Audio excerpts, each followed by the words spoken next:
সম্প্রীতির বার্তা, ভ্রাতৃত্বের সৌরভ আমরা সমাজে ছড়িয়ে দেব।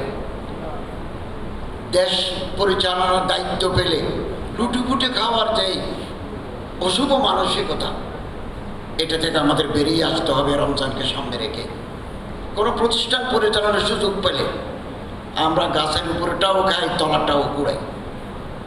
এটা দুর্ভাগ্যজনক। পৃথিবীর বহু দেশে এই কালচার নাই। এখান থেকে আমাদের বেরিয়ে আসতে হবে। এবং রমজানুল মুবারক, এই যে উপবাস বৃত্তি, ফাস্টিং, কেবলমাত্র আল্লাহকে রাজি করার জন্য, আল্লাহর সন্তুষ্টি বিধানের জন্য। এবং কিনুল স্পিকার মহোদয় খুব চমৎকারভাবে এগুলো ব্যাখ্যা করেছেন।